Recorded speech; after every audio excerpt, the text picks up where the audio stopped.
Becca, and welcome to Reading the Pattern. If you've watched anything on my channel before, you may have noticed I am not putting out content the way that I used to, but if you know me at all, you know I love The Wheel of Time. And season 3 is here, and it's awesome. So I wanted to try to do some kind of discussion content for these episodes. And I'm going to be trying something different than what I have done in the past. In previous seasons, I have done more detailed breakdowns that include a lot of clips, and I kept having more and more issues with my content being limited or blocked entirely on YouTube, even though it's obvious fair use. That was a big discouragement to keep going with that kind of content, especially on a time crunch. So I am trying something different. And for now, at least, while the season is airing, I'm going to try to put out videos where I just focus on the moments that I have the strongest reactions to while I'm watching. And I will use some stills to reference those moments, but you'll see a lot more of me talking on camera and a lot less footage from the show. So you can expect a lot more unhinged, excited, sapphic shipping, and focus on character moments that I have feelings about. So if that sounds fun to you, then let's get into it. This video is going to cover the first 3 episodes of season 3.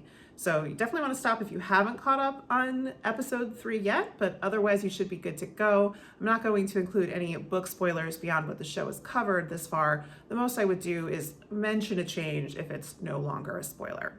The order that these moments are in, it's not ranked. I'm going to go roughly in chronological order.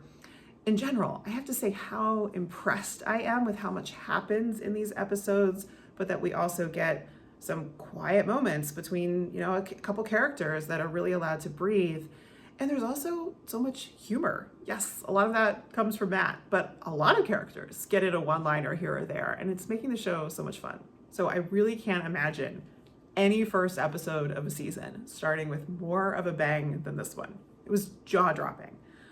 I would say the moment that stuck with me the most from this long, cold open that the fandom is calling the shredding is the fight between Liandrin and Alanna and her warders. Right from the moment that Alanna gives Liandrin this look, it was on. Oh, sorry, wrong screenshot. This look. I just love Alanna. Later, she pulls a "you shall not pass" moment worthy of Gandalf and shows us the meaning of Battleaja.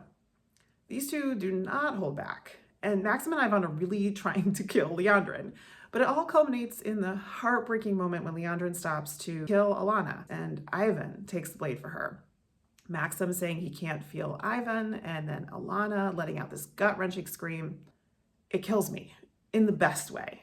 I do wonder if Ivan was originally going to die at this moment. We know they had to recast the actor because the original actor was not available for season 3. So that does make me wonder if they may have shifted and decided it just made most sense to then have him die under these circumstances. I love that they gave us as much of Maureen and Siuan as they could in an episode that really can't deal with their estrangement.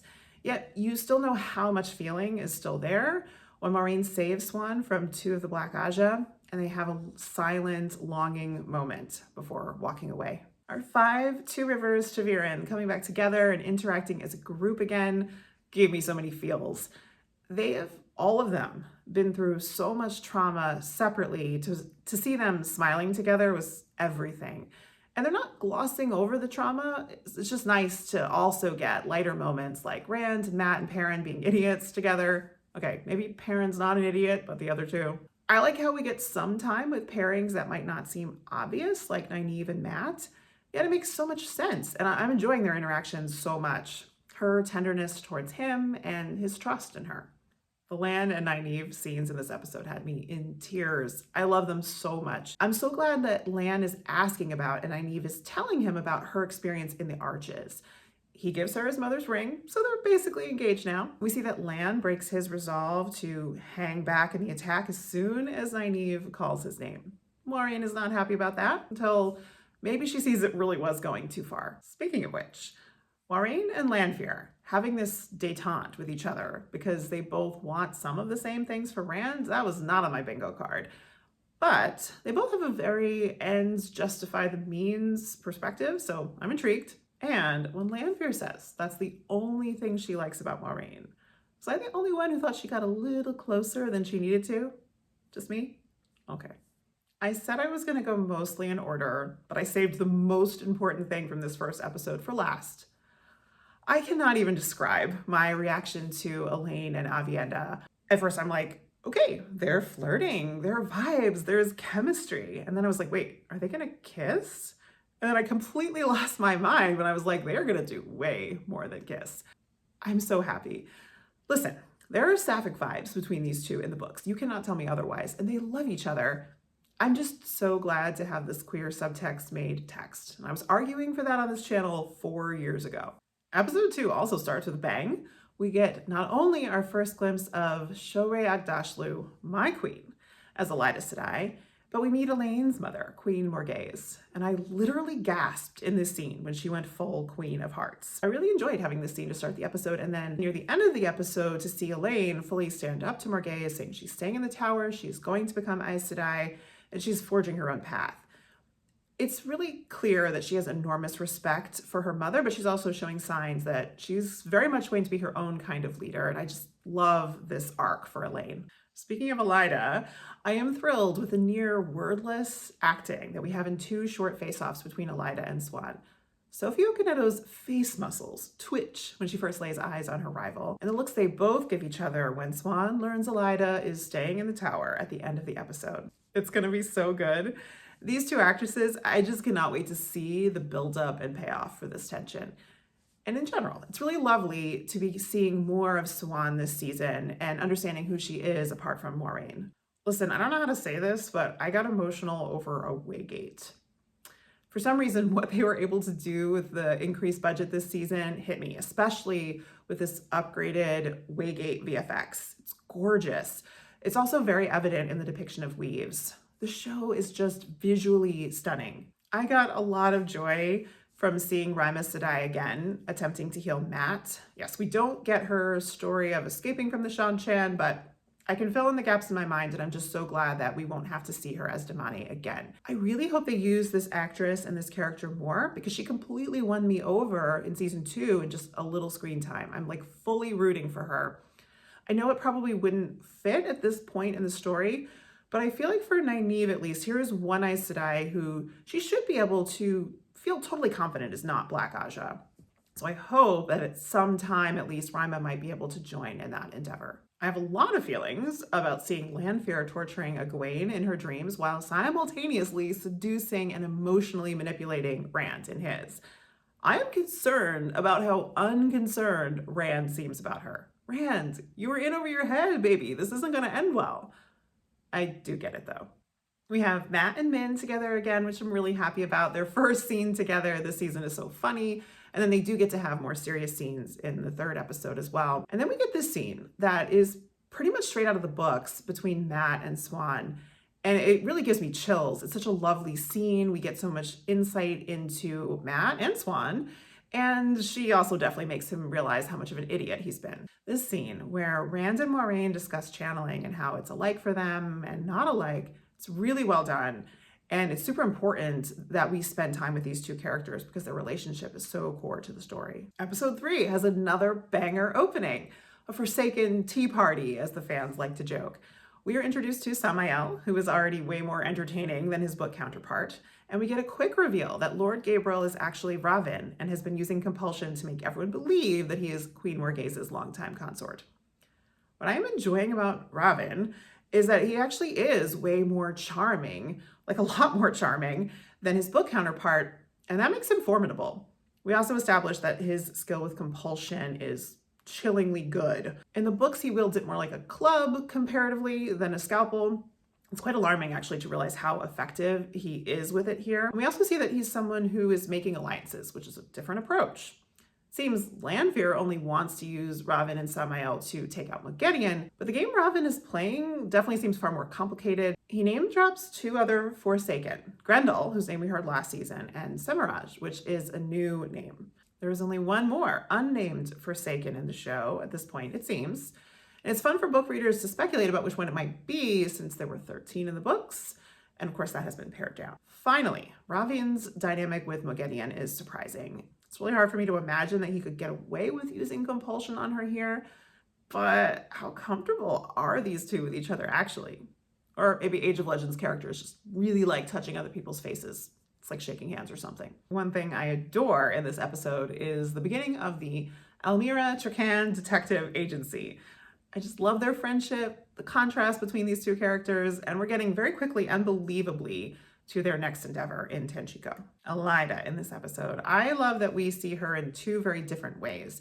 We see her alone and unguarded, with a shaking hand and a very curious bracelet. I have theories about this, but I'm gonna hold off due to potential book spoilers. And we see her in full politicking mode in contrast. I especially loved her scene with Min.